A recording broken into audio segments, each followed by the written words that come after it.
নমস্কার বন্ধুরা, ছোটদের ভালোবাসা ও বড়দের প্রণাম জানিয়ে আজ আবার একটা রেসিপি আপনাদের সাথে শেয়ার করতে চলেছি।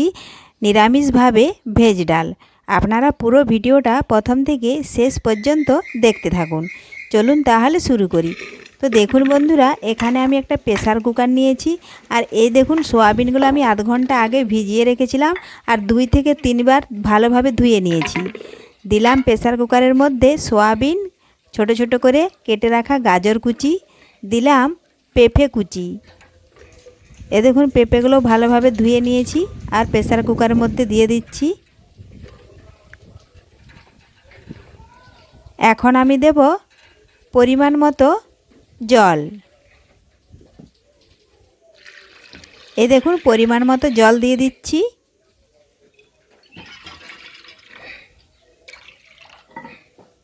দেব আমি স্বাদ মতো লবণ। তার আগে দিয়ে দিলাম, এই দেখুন ডালটা আমি ভেজে নিয়েছি, একটু শুকনো কড়াই ভেজে নিয়েছি। এখন এই দেখুন জলে দিয়ে দিলাম, ভালোভাবে ধুয়ে নেব। এখন এই ডাল ভালোভাবে ধুয়ে নিচ্ছি। এটা কিন্তু বেশিবার ধোবো না, একবারেই ধোবো। বেশিবার যদি ধোয়া হয় তাহলে এর টেস্টটা নষ্ট হয়ে যাবে। এই জন্য আমি একবারে ধুয়ে নিচ্ছি। এই দেখুন ধুয়ে নিয়েছি, এখন জলটা ফেলে দেব। জল ফেলা হয়ে গেছে। এখন আমি প্রেসার কুকারের মধ্যে দেখুন ডাল ঢেলে দিলাম।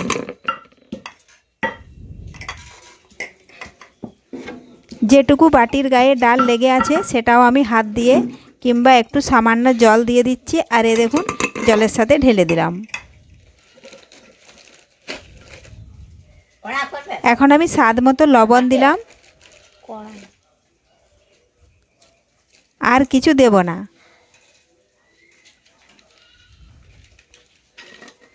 ভালোভাবে প্রেসার কুকারে সেদ্ধ করে নেব। আমি এখানে প্রেসার কুকারে সেদ্ধ করে নিচ্ছি, তাহলে তাড়াতাড়ি হবে। আপনারা পারলে এটা কড়াই মাটির নুনানো হবে।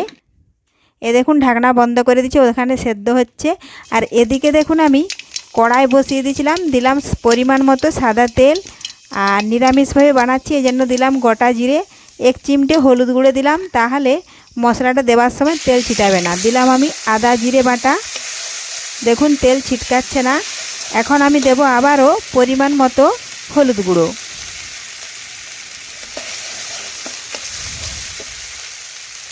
আদা জিরা ভালোভাবে ভেজে নেব।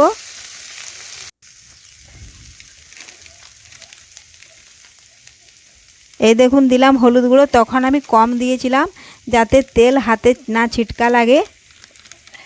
দিলাম পরিমাণ মতো লঙ্কার গুঁড়ো। এখন ভালোভাবে মশলার সাথে একটু ভেজে নিচ্ছি। এখানে আপনারা টমেটো কুচি দিতে পারেন, কিন্তু আমার হাতের কাছে টমেটো কুচি নেই, এজন্য আমি টমেটো দিলাম না। আপনারা চাইলে দিতে পারেন। তো দেখুন বন্ধুরা, একটা তেজপাতা দিয়ে দিচ্ছি। তেজপাতাও ভালোভাবে মশলার সাথে একটু ভেজে নিলাম।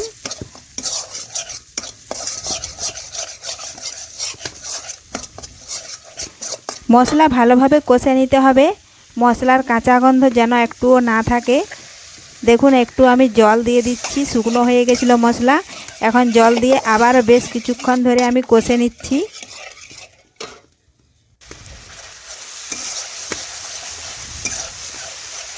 এই দেখুন বন্ধুরা, এদিকে মশলা কষতে কষতে ওখানে প্রেসার কুকারে 3 থেকে 4টা সিটি হয়ে গেছে। প্রেসার কুকার নামিয়ে নেব।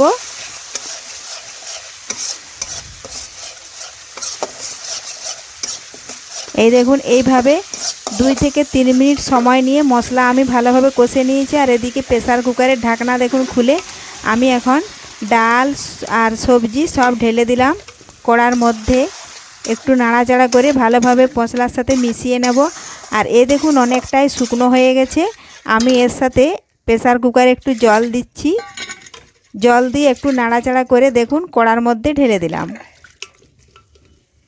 যদি মনে হয় যে শুকিয়ে গেছে, অনেকটাই জল ঘন হয়ে গেছে, তাহলে একটু জল দিবেন। এ দেখুন একটু ফুটিয়ে নেব। যদি কোনো বন্ধু আমার চ্যানেলে নতুন হয়ে থাকেন, চ্যানেলটি সাবস্ক্রাইব করে বেল আইকন অলে সেট করে দিন সবার প্রথমে আমার রেসিপি পেতে। তো ফুটে গেছে দেখুন বন্ধুরা, একটু আমি ওপর থেকে দিলাম ভাজা মশলা। তো এবার নাড়াচাড়া করে মিশিয়ে নিলেই তৈরি হয়ে গেল আজকে নিরামিষভাবে ভেজ ডাল। তো রেসিপিটি ভালো লাগলে লাইক, শেয়ার, কমেন্ট করতে অবশ্যই